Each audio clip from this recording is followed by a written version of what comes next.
जिनकी कुंडली में है शत्रुहंता योग, उनसे कांपते हैं दुश्मन। जिनकी कुंडली में है शत्रुहंता योग, उनको हरा पाना असंभव। जिनकी कुंडली में है शत्रुहंता योग, उनसे खौफ खाते हैं शत्रु।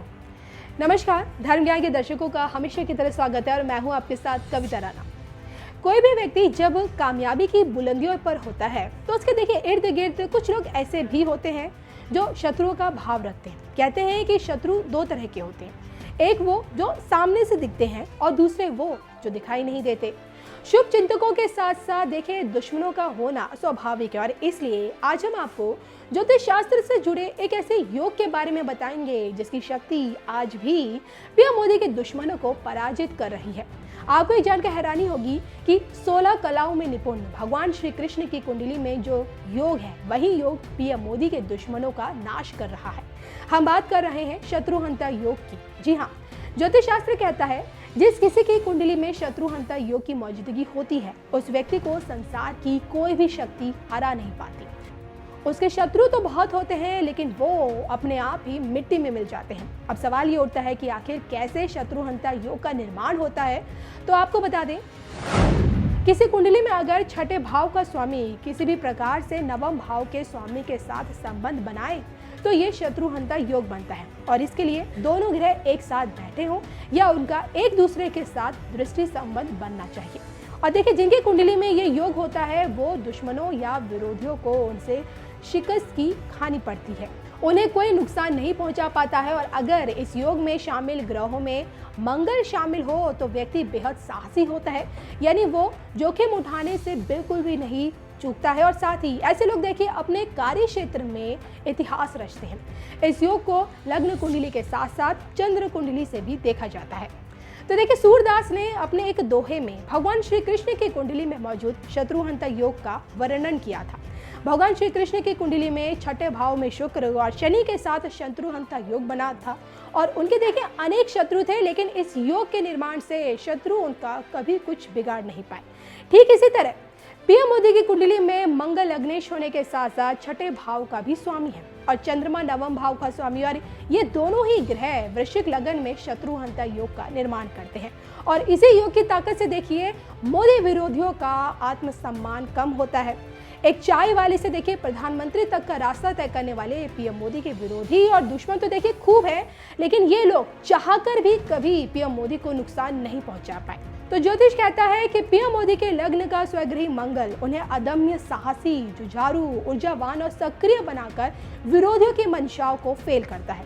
वहीं शनि जो कि न्यायाधीश है, मोदी की कुंडली में हमेशा से एक निर्णायक भूमिका निभाता आया है। शनि की स्थिति मोदी को होशियारी, कूटनीति, अभिनय योग और अध्यात्म के ज्ञान के साथ साथ राजनीति का माहिर खिलाड़ी भी बनाती है। और कर्म भाव का शनि एक ऐसे चतुर राजनेता का निर्माण करता है जो जल्दी हार नहीं मानता। तो वहीं देखिए कर्म के शनि के साथ साथ शुक्र की युति एक शक्तिशाली राजयोग का भी निर्माण करती है। और आज की तारीख में पीएम मोदी को मंगल की महादशा में राहु की अंतर्दशा चल रही है, जो कि देखिए बताया जा रहा है कि 7 जुलाई 2022 तक रहेगी। यूँ तो देखिए समय समय पर मोदी के ग्रह नक्षत्र बदलते रहेंगे, लेकिन कुंडली में मौजूद शत्रुहंता योग न कभी पीएम मोदी को हारने देगा और न कभी उनके दुश्मनों को जीतने देगा। और यही वजह है जिसके चलते पीएम मोदी के गृह नगर गुजरात से आने वाले ज्योतिषाचार्य मोहन भाई पटेल ने ये भविष्यवाणी कर चुके थे कि अनंत काल तक भारतीय राजनीति पर पीएम मोदी का प्रभाव हमेशा बना रहेगा और विरोधी भी उनके असर को खत्म नहीं कर पाएंगे। बहरहाल 2022 और 2024 के चुनाव में शत्रुहंता योग क्या कमाल करेगा और मोदी विरोधियों का क्या हाल होगा, ये देखना बाकी है।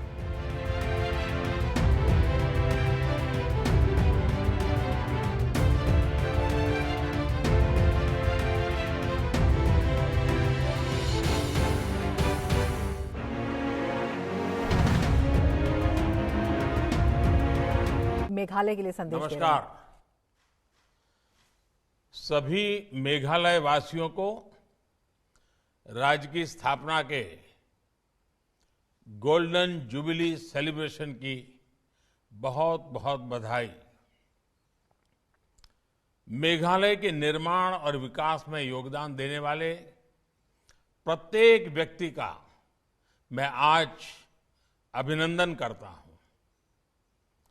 50 साल पहले जिन्होंने मेघालय के स्टेटहुड के लिए आवाज उठाई, उनमें से कुछ महान विभूतियां इस समारोह में मौजूद है।